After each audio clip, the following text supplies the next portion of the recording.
ಎರಡನೇ ಹಂತದಲ್ಲಿ 14 ಲೋಕಸಭಾ ಕ್ಷೇತ್ರಗಳಿಗೆ ಮತದಾನ ಮೇ 7ನೇ ತಾರೀಕು ನಡೆಯುತ್ತೆ. ಇವತ್ತು ಆ 14 ಕ್ಷೇತ್ರಗಳಲ್ಲಿ ನಾಮಪತ್ರ ವಾಪಸ್ ಪಡೆಯೋದಕ್ಕೆ ಕೊನೆ ದಿನ. ಯಾರ್ಯಾರು ವಾಪಸ್ ಪಡಿತಾರೆ ಇವತ್ತು ನಾಮಪತ್ರವನ್ನ? ಈಗಷ್ಟೇ ಸುದ್ದಿ ಬರ್ತಾ ಇದೆ, ಧಾರವಾಡದಿಂದ ದಿಂಗಾಲೇಶ್ವರ ಶ್ರೀಗಳು ನಾಮಪತ್ರವನ್ನ ವಾಪಸ್ ಪಡೆಯಲಿದ್ದಾರೆ. ನಾಮಪತ್ರವನ್ನ ವಾಪಸ್ ಪಡೆಯೋದಕ್ಕೆ ಸ್ವಾಮೀಜಿ ಪರವಾಗಿ ಸೂಚಕರು ಬಂದಿದ್ದಾರೆ. ಸೂಚಕರ ಮೂಲಕ ನಾಮಪತ್ರ ವಾಪಸ್ ಪಡೆಯೋದಕ್ಕೆ ದಿಂಗಾಲೇಶ್ವರ ಶ್ರೀಗಳು ನಿರ್ಧಾರವನ್ನ ಮಾಡಿದ್ದಾರೆ.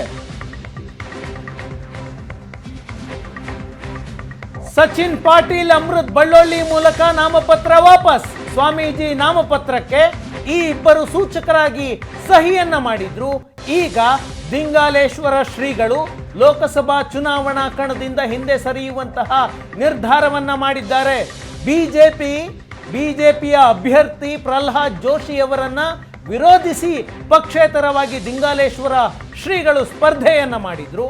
ಈಗ ದಿಂಗಾಲೇಶ್ವರ ಶ್ರೀಗಳು ಕೊನೆಯ ಕ್ಷಣದಲ್ಲಿ ನಾಮಪತ್ರವನ್ನ ವಾಪಸ್ ಪಡೆಯುವ ನಿರ್ಧಾರಕ್ಕೆ ಬಂದಿದ್ದಾರೆ. 3 ಗಂಟೆಗೆ ನಾಮಪತ್ರ ವಾಪಸ್ಗೆ ಕೊನೆ ಸಮಯ ಇರೋದು. 3 ಗಂಟೆಯ ಒಳಗೆ ನಾಮಪತ್ರವನ್ನ ವಾಪಸ್ ತೆಗೆದುಕೊಳ್ಬೇಕು. ಈಗ ದಿಂಗಾಲೇಶ್ವರ ಶ್ರೀಗಳ ಪರವಾಗಿ ನಾಮಪತ್ರವನ್ನ ವಾಪಸ್ ತೆಗೆದುಕೊಳ್ಳೋದಕ್ಕೆ ಅವರ ಪರವಾಗಿ ಸೂಚಕರು ಬಂದಿದ್ದಾರೆ. ದಿಂಗಾಲೇಶ್ವರ ಶ್ರೀಗಳು ಪ್ರಹ್ಲಾದ್ ಜೋಶಿಯವರ ವಿರುದ್ಧ ಆರೋಪವನ್ನ ಮಾಡಿ ಅವರನ್ನ ಈ ಚುನಾವಣೆಯಲ್ಲಿ ಸೋಲಿಸ್ತೀನಿ ಅಂತ ಚುನಾವಣೆಗೆ ನಿಂತ್ಕೊಂಡಿದ್ರು. ಆದರೆ ಈ ಚುನಾವಣೆಯಲ್ಲಿ ದಿಂಗಾಲೇಶ್ವರ ಅವರ ಸ್ಪರ್ಧೆಯಿಂದ ಬಿಜೆಪಿಗಷ್ಟೇ ನಷ್ಟ ಆಗೋದಿಲ್ಲ, ಕಾಂಗ್ರೆಸ್ಗೂ ಕೂಡ ನಷ್ಟ ಆಗುತ್ತೆ ಅನ್ನುವಂತಹ ವರದಿಗಳು ಬಂದವು. ಅದಾದ ನಂತರ ಕಾಂಗ್ರೆಸ್ನ ನಾಯಕರು ದಿಂಗಾಲೇಶ್ವರ ಶ್ರೀಗಳನ್ನ ಕಣದಿಂದ ಹಿಂದೆ ಸರಿಯುವಂತಹ ಒತ್ತಡವನ್ನ ಮಾಡಿದ್ರು. ಸಂತೋಷ್ ಲಾಡ್ ಆ ಪ್ರಯತ್ನವನ್ನ ಮಾಡಿ ಇವತ್ತು ಯಶಸ್ವಿಯಾಗಿದ್ದಾರೆ ಅನ್ನುವಂತಹ ಮಾಹಿತಿಗಳು ಬರ್ತಾ ಇದ್ದಾವೆ.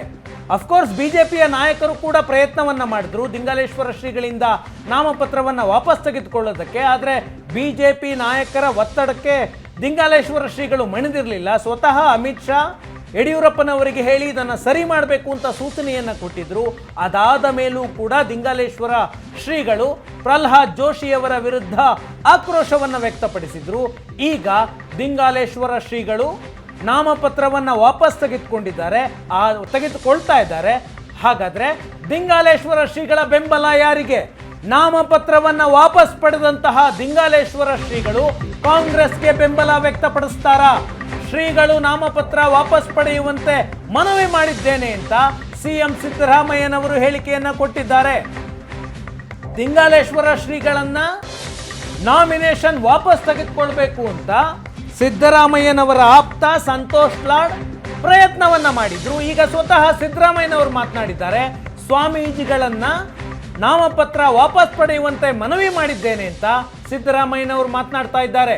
ದಿಂಗಾಲೇಶ್ವರ ಸ್ವಾಮೀಜಿಗೆ ಕಾಂಗ್ರೆಸ್ಗೆ ಬೆಂಬಲವನ್ನ ಕೊಡಿ ಅಂತ ನಾವು ಮನವಿ ಮಾಡಿದ್ದೇವೆ ಅಂತ ಬಹುಶಃ ದಿಂಗಾಲೇಶ್ವರ ಸ್ವಾಮೀಜಿಗಳು ಈ ಚುನಾವಣೆಯಲ್ಲಿ ಧಾರವಾಡದಲ್ಲಿ ಕಾಂಗ್ರೆಸ್ ಅಭ್ಯರ್ಥಿಗೆ ಬೆಂಬಲ ವ್ಯಕ್ತಪಡಿಸುವಂತಹ ಸಾಧ್ಯತೆ ಇದೆ.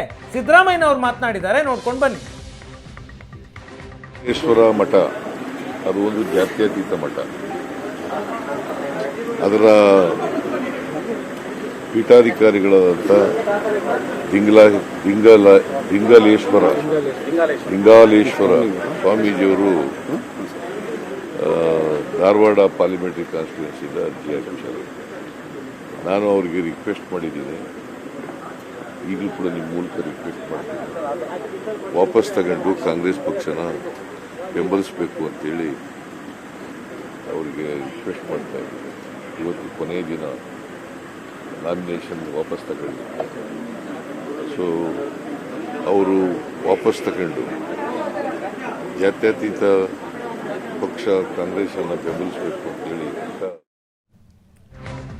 ದಿಂಗಾಲೇಶ್ವರ ಶ್ರೀಗಳ ಸ್ಪರ್ಧೆಯಿಂದ ಕಾಂಗ್ರೆಸ್ನ ವೋಟ್ ಬ್ಯಾಂಕ್ನಲ್ಲೂ ಕೂಡ ಛಿದ್ರ ಆಗುತ್ತೆ ಎನ್ನುವಂತಹ ಚರ್ಚೆ ಇತ್ತು. ಕಾರಣ ಧಾರವಾಡ ಲೋಕಸಭಾ ಕ್ಷೇತ್ರದಲ್ಲಿ 3,65,000 ಮುಸ್ಲಿಂ ವೋಟ್ಗಳಿದ್ದಾವೆ.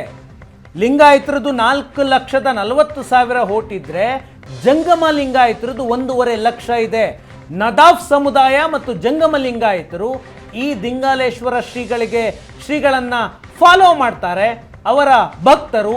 ಆ ಕಾರಣಕ್ಕಾಗಿ ಈ ವೋಟ್ಗಳು ದಿಂಗಾಲೇಶ್ವರ ಅವರಿಗೆ ಶಿಫ್ಟ್ ಆಗುವಂತಹ ಸಾಧ್ಯತೆ ಇತ್ತು. ಅಫ್ಕೋರ್ಸ್ ಬಿಜೆಪಿಗೂ ಸ್ವಲ್ಪ ಪ್ರಮಾಣದಲ್ಲಿ ನಷ್ಟ ಆಗುವಂತಹ ಸಾಧ್ಯತೆ ಇತ್ತು. ಆದರೆ ನೇಹಾ ಹತ್ಯೆ ಪ್ರಕರಣದ ನಂತರ ಧಾರವಾಡದಲ್ಲಿ ಪರಿಸ್ಥಿತಿ ಬದಲಾಗಿದೆ. ಕಾಂಗ್ರೆಸ್ ಈ ಪ್ರಕರಣದಲ್ಲಿ ನಡೆದುಕೊಂಡ ರೀತಿಯ ಬಗ್ಗೆ ಆಕ್ರೋಶ ಇದೆ. ಹಾಗಾಗಿ ಕಾಂಗ್ರೆಸ್ನ ಅಭ್ಯರ್ಥಿಗೆ ಅಷ್ಟರ ಮಟ್ಟಿಗೆ ಬೆಂಬಲ ಸಿಗೋದಿಲ್ಲ, ದಿಂಗಾಲೇಶ್ವರರು ಕಣದಲ್ಲಿ ಉಳಿದ್ರೆ ಅಂತ ಕಾಂಗ್ರೆಸ್ ದಿಂಗಾಲೇಶ್ವರರನ್ನ ನಾಮಪತ್ರ ವಾಪಸ್ ತೆಗೆದುಕೊಳ್ಳುವಂತಹ ಪ್ರಯತ್ನ ಮಾಡ್ತು. ಆ ಪ್ರಯತ್ನದಲ್ಲಿ ಯಶಸ್ವಿಯಾಗಿದೆ.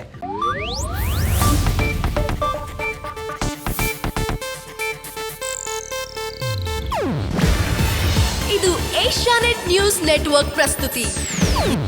ನೀವು ನೋಡ್ತಿದ್ದೀರಾ ಏಷ್ಯಾನೆಟ್ ಸುವರ್ಣ ನ್ಯೂಸ್.